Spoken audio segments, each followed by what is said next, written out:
Dreamland जंगल में सभी जानवर और पक्षी बड़े ही प्यार से और भाईचारे के साथ रहते थे। लेकिन एक जानवर ऐसा भी था जो अपनी जिंदगी बिल्कुल अलग ढंग से जीता था। एक शाम हिरन और छोटू हिरन तालाब पर पानी पीने आए। दोनों किनारे पर खड़े होकर पानी पी रहे थे। तभी चुपके से उनके पीछे रामू हाथी आया और उसने दोनों को टक्कर मारकर पानी में गिरा दिया। मजा आ गया ना सुबह सुबह नहाकर। रामू हाथी, तुम कभी नहीं सुधरने वाले। आखिर तुमको मिलता क्या है ऐसी हरकतें करके? मुझे मजा आता है जिसके बारे में तुम लोगों को कुछ नहीं पता। तुम तो बस मेहनत करते करते एक दिन इस दुनिया से निकल जाओगे। यादगार रहेगा तो बस रामू हाथी।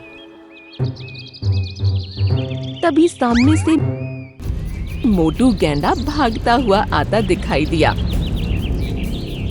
रामू हाथी, आज मैं तुमको ऐसी टक्कर मारूंगा कि तुम्हारी सारी मस्तीखोरी निकल जाएगी। अरे भाई, तू कहाँ से आ गया? रामू हाथी बड़ी तेजी से एक तरफ हट गया। मोटू गैंडा एक पेड़ से टकराया और धम्म से गिर गया।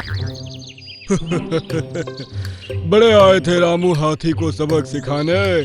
रामू हाथी तेजी से वहाँ से भाग निकला। उसको इतना मजा आ रहा था जिसको बयान करना मुमकिन नहीं है।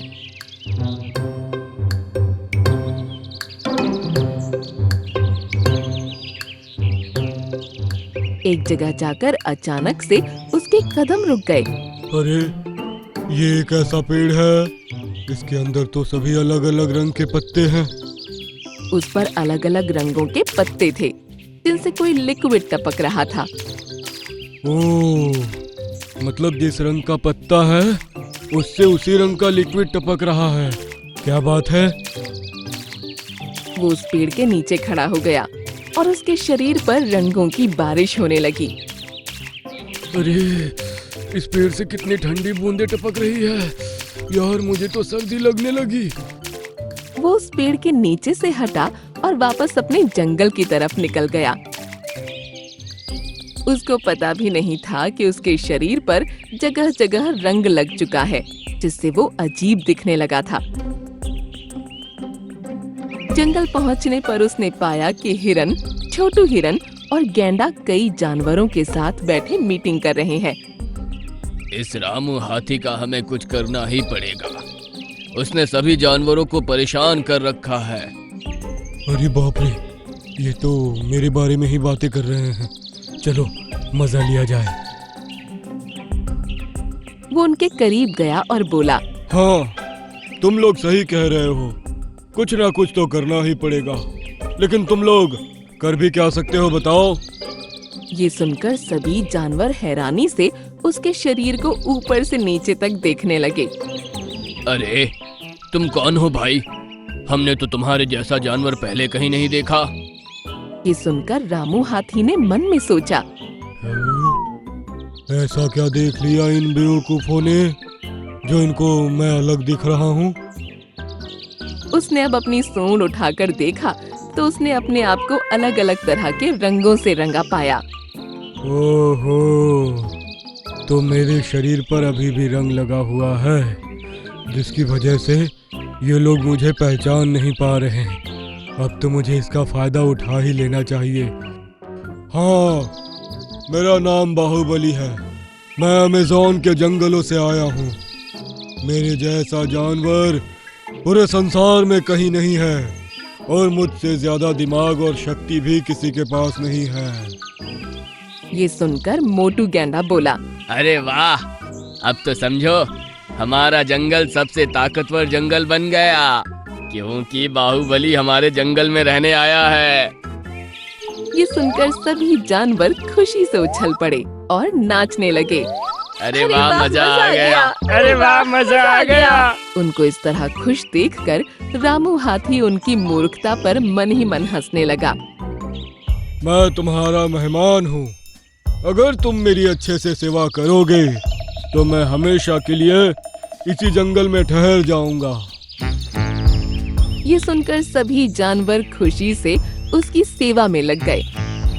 पूरे जंगल में ये बात फैल गई कि अमेज़न के जंगलों से बाहुबली जानवर आया है।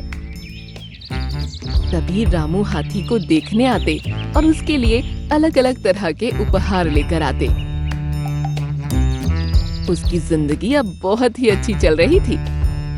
उसे कोई काम नहीं करना पड़ता था और उल्टा सीधा ज्ञान बांटकर वो बस जानवरों को बेवकूफ बनाता रहता था।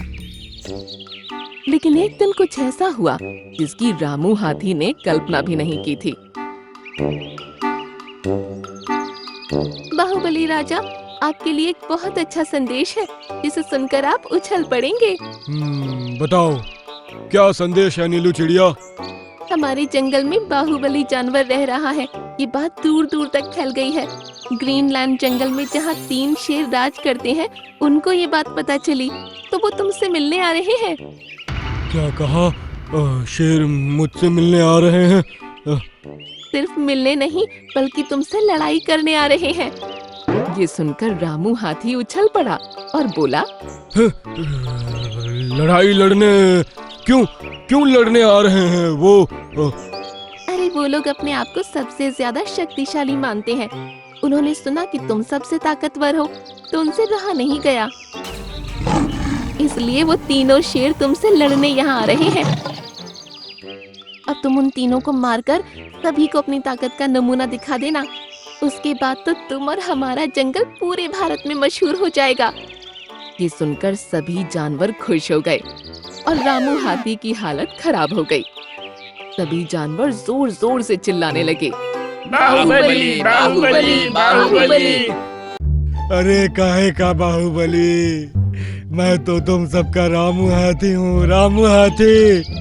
ये सुनकर सभी जानवर चौंक पड़े और गैना बोला, तुम रामू हाथी कैसे हो सकते हो भला? तुम तो बाहुबली हो। तुमने ही तो हमें ये सब बताया था। 1 मिनट, अभी तुमको कुछ दिखाता हूँ। रामू हाथी तेजी से तालाब की तरफ भागा और पानी में उतरते ही उसके शरीर का सारा रंग हट गया और वो फिर से पहले जैसा दिखने लगा। सभी जानवर उसे देखकर हैरान रह गए।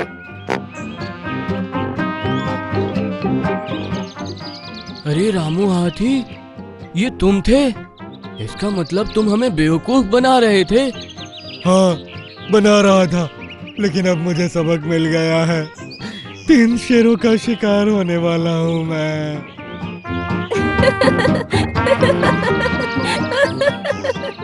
नीलू चिड़िया जोर जोर से हंसने लगी। हिरन ने उससे पूछा, क्या हुआ नीलू चिड़िया?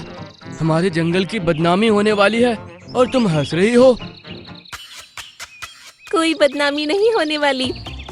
असल में जब रामू हाथी उस दिन रंग बिरंगे पेड़ के नीचे खड़ा था तो मैंने छिपकर उसको देख लिया था और इतने दिन से मैं यही सोच रही थी कि इसको सबक कैसे सिखाया जाए। आज मुझे ये आइडिया आया तो मैंने तुम सबके सामने 3 शेरों की झूठी कहानी कह दी और इसने खुद अपना रंग दिखा दिया। क्या?